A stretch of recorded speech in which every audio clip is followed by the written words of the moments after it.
Bienvenue sur Murmure du continent. Ce que l'Afrique murmure, le monde doit l'entendre. Elle a reçu l'invitation que toutes les femmes ambitieuses rêvent de recevoir. Ce qu'elle ignorait.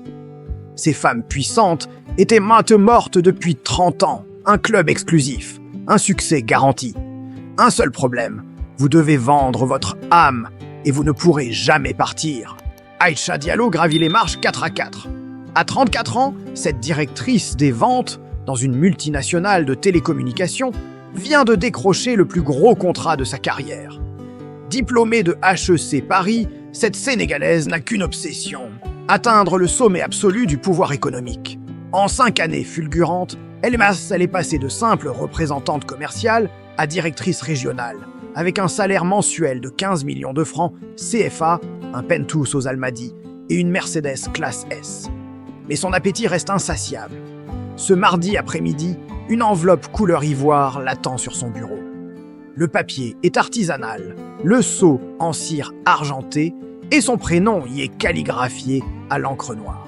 Elle déchire délicatement l'enveloppe. Un message court et énigmatique. Le réseau des ombres vous ouvre ses portes. Réception d'accueil. Vendredi, 21h.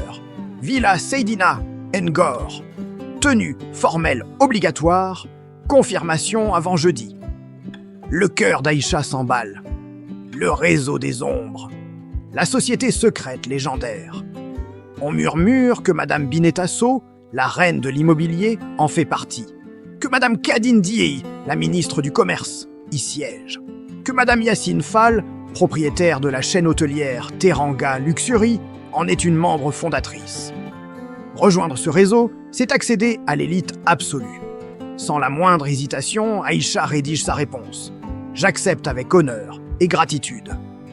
Vendredi soir, Aïcha arrive à la Villa Seydina, resplendissante dans une robe en wax, revisitée par un couturier de renom, paré de bijoux en or. La villa, d'architecture néo-mauresque, est nichée dans un quartier huppé, son jardin illuminé par des lanternes traditionnelles. Un gardien en boubou blanc immaculé l'accueille. « Mademoiselle Diallo, bienvenue au réseau, suivez-moi !»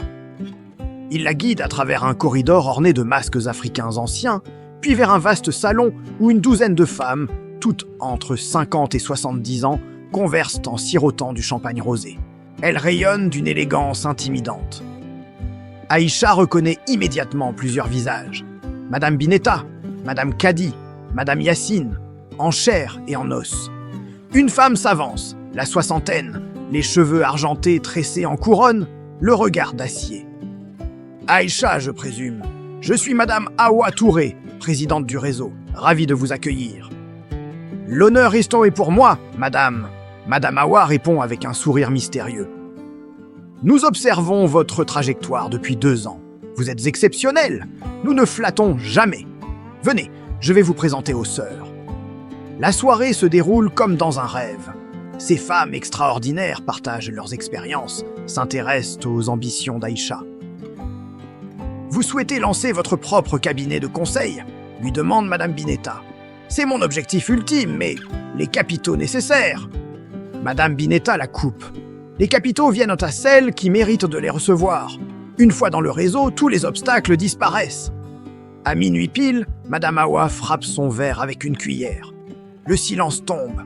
Mesdames, l'heure est venue. Aïcha, veuillez nous suivre. Elles descendent un escalier en colimaçon vers un sous-sol voûté. Une salle circulaire apparaît, les murs couverts de portraits de femmes africaines au regard intense. Au centre, une table en ébène massif entourée de 24 sièges sculptés. « Asseyez-vous » ordonne doucement Madame Awa. Aïcha obéit, le cœur battant.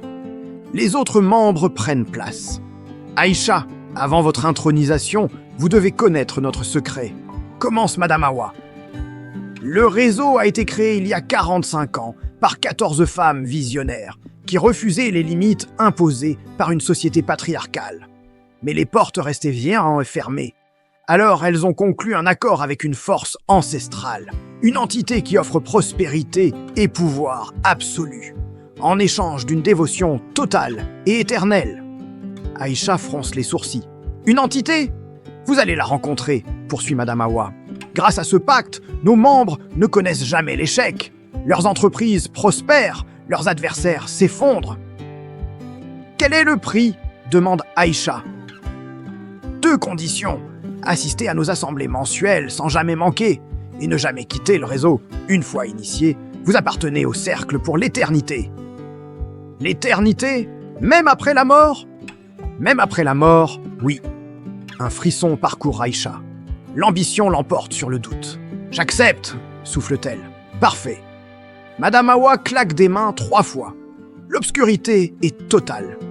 Puis, une lueur bleutée émerge au centre de la table. Une sphère transparente se matérialise, emplie d'une fumée noire tourbillonnante. Au cœur de cette fumée, un visage de femme apparaît, au trait trop parfait pour être humain. Ses yeux d'un blanc laiteux et lumineux. Une nouvelle fille. La voix est partout, mélodieuse, hypnotique. Approche Aïcha.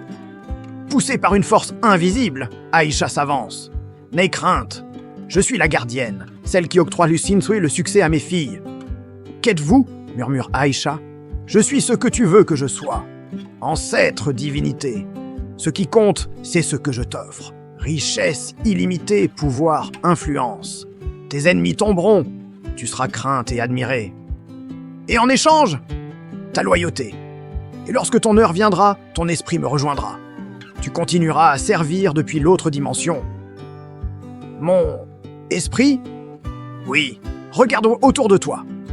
Aïcha observe les femmes à table. Elles semblent maintenant translucides, pas entièrement solides. Ces femmes sont mortes, révèle la gardienne. Certaines depuis 25 ans. Madame Hawa est décédée en 2003. Madame Bineta en 2010. Mais elle continue de servir le réseau. La terreur envahit Aïcha. Vous êtes des esprits ? Oui, confirme calmement Madame Hawa. Je suis morte il y a 22 ans. Mais grâce au pacte, je continue d'exister. Comment le monde ne le sait-il pas ? Parce que nous sommes remplacés. Lorsqu'une sœur meurt, son entreprise est transmise à une héritière qui adopte notre identité. Personne ne remarque la substitution. Le vertige saisit Aïcha. C'est le prix du pouvoir absolu, dit la gardienne. Maintenant, choisis. Nous rejoindre ou refuser et oublier cette soirée pour toujours. Aïcha pense à ses rêves. Son nom dans Forbes Afrique. Vendre son âme pour le succès. J'accepte, chuchote-t-elle. Excellent. Un tentacule de fumée s'enroule autour de son poignet. Une brûlure glaciale. Quand la fumée se retire, une spirale noire est gravée sur sa peau. Le sceau du pacte. Tu es maintenant lié pour l'éternité. Les lumières se rallument. La sphère a disparu. Madame Hawa applaudit. Bienvenue, officiellement, ma sœur. Les autres membres applaudissent. Elles semblent à nouveau solides, normales. Vous êtes vraiment toutes mortes ? Demande Aïcha, la voix tremblante. Madame Yassine lui sourit. Oui, mais comme tu peux le voir, la mort n'est qu'un détail technique. Les semaines suivant son entrée dans le réseau des perles, Aïcha découvre une réalité bien différente de ce qu'elle imaginait. Son entreprise prospère, c'est vrai, mais elle réalise que ce n'est pas par magie. C'est grâce à un mentorat structuré et un soutien très concret. Un matin, le téléphone sonne. C'est Madame Hawa. Aïcha, j'ai revu ton business plan. Il y a des améliorations à faire. Viens à la villa, je vais te montrer. Pendant des heures, Madame Hawa partage avec elle son expérience de 30 ans dans les affaires. Les erreurs à éviter, les stratégies qui fonctionnent vraiment, les contacts utiles qui font gagner un temps précieux. Ce n'est pas tout. Madame Bineta lui enseigne la finance d'entreprise, un domaine où elle était novice. Madame Kadi lui explique les rouages parfois complexes du gouvernement. Madame Yassine, une experte, lui apprend la gestion hôtelière. Madame Hawa lui explique alors la philosophie du réseau. Le réseau n'est pas magique, Aïcha. C'est un système d'entraide basé sur notre expérience collective. Nous avons toutes galéré seules à nos débuts. Nous voulons simplement que la génération suivante aille plus vite et plus loin. Lors d'une assemblée générale, Aïcha ose enfin poser la question qui la taraude. Madame Hawa, les rumeurs disent que vous avez fondé le réseau il y a 45 ans. Comment est-ce que c'est possible ? Madame Hawa éclate de rire. Je ne suis pas la Madame Hawa originale. Je suis la 3e femme à porter ce titre honorifique. La vraie Madame Hawa nous a quittés en 2003. Mais avant sa mort, elle m'a formé, m'a transmis son savoir, sa vision. J'ai pris ce titre par respect, pour honorer son héritage et faire vivre sa mémoire. Aïcha est stupéfaite. Donc, le réseau fonctionne par transmission de savoir? Madame Hawa hoche la tête. Exactement. Chaque génération forme la suivante. Certaines d'entre nous gardent le titre de leur mentor comme un honneur. C'est notre façon de garder vivantes les pionnières qui nous ont ouvert la voie. Aïcha comprend enfin. Ce n'est pas de la manipulation, c'est de la continuité. Un hommage vibrant rendu aux fondatrices. 6 mois plus tard, Aïcha fait face à sa première vraie crise. Un client majeur menace de rompre son contrat et son associé, découragé, veut tout abandonner. En panique, elle appelle Madame Hawa en pleurs. « Tout s'effondre, je vais tout perdre !» La réponse de Madame Hawa est calme, mais ferme. « Viens immédiatement à la villa. » Mais en arrivant, Aïcha ne trouve pas Madame Hawa seule. Toutes les membres du réseau sont là, réunis dans le grand salon. Elle l'attendait. « Aïcha !» dit Madame Hawa avec un sourire bienveillant. « Bienvenue à ton vrai test d'initiation. Ce n'est pas une cérémonie mystique, mais une vraie crise d'entreprise. Nous allons t'aider à la traverser. Mais d'abord, raconte-nous tout, sans rien omettre. » Pendant 4 heures, ces femmes puissantes et expérimentées décortiquent la situation. Madame Bineta propose des solutions financières ingénieuses. Madame Kadi suggère des contacts alternatifs pour remplacer le client défaillant. Madame Yassine partage avec émotion comment elle a surmonté une crise similaire des années auparavant. Madame Hawa conclut « Le réseau n'empêche pas les problèmes d'arriver, Aïcha. Il te donne les outils et le soutien pour les résoudre. C'est ça, notre vraie force. » 6 ans plus tard, une journaliste d'investigation réputée, Seynabou Gueye, contacte Aïcha, dont l'entreprise est devenue un modèle de réussite. « Mademoiselle Diallo, j'enquête sur le réseau des perles. On le décrit comme un groupe secret et tout-puissant. Pouvez-vous m'en dire plus ?» Aïcha hésite un instant, puis prend une décision. Elle sera transparente. « Venez demain au café Teranga, à 13h. Je vais tout vous expliquer. » Le lendemain, Aïcha raconte la vérité. Le réseau n'est pas secret par complot, mais par discrétion. C'est un réseau de mentorat professionnel. Des femmes d'affaires expérimentées qui forment et soutiennent la génération suivante. Nous nous réunissons 1 fois par mois pour partager nos expertises et nous entraider. La journaliste fronce les sourcils. Et les rumeurs sur des membres mortes qui continueraient de diriger le réseau? Aïcha rit franchement. Ah ça, c'est un simple malentendu. Comme je vous l'ai dit, certaines d'entre nous gardent les noms de leurs mentors décédés comme un titre honorifique. La Madame Hawa actuelle n'est pas celle qui a fondé le réseau en 1904. C'est une tradition d'hommage, pas une imposture. Seynabou écrit son article. Le titre, Le réseau des perles, quand les femmes d'affaires africaines réinventent le mentorat. L'article est un immense succès. Loin de dénoncer un complot, il inspire des milliers de jeunes femmes à travers le continent. 20 ans ont passé. Aïcha a 54 ans. Son entreprise, qui a démarré dans un petit bureau, emploie maintenant 200 personnes dans 6 pays africains. Un jour, Madame Hawa la convoque. « Aïcha, il est temps !» Aïcha est perplexe. « Temps de quoi ?» Madame Hawa la regarde avec fierté. « De prendre ma succession. J'ai 78 ans. Je veux me reposer, profiter de mes petits-enfants. Tu es prête à devenir la prochaine présidente du réseau. » Aïcha est sous le choc. « Moi ? Mais je ne suis pas sûr. » Madame Hawa l'interrompt doucement. « Tu as 20 ans d'expérience. Tu as surmonté des crises qui auraient vraiment brisé n'importe qui. Tu as déjà formé une dizaine de jeunes entrepreneurs brillantes. Tu es plus que prête. »« Et vous ?» demande Aïcha. « Je reste membre conseillère. Je serai toujours là pour te guider si tu en as besoin. Mais maintenant, c'est ton tour de mener. » Lors de sa première assemblée en tant que présidente, Aïcha se tient devant les membres, anciennes et nouvelles. Sa voix est emplie d'émotion. « Madame Hawa m'a appris que le vrai pouvoir n'est pas de dominer, mais d'élever les autres.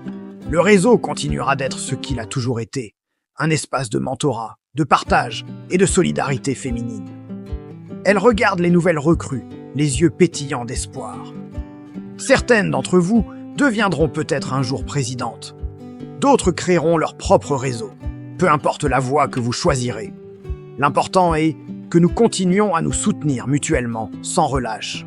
Aujourd'hui, une jeune femme de 32 ans, Mariama, une entrepreneure prometteuse, reçoit une invitation du réseau des perles.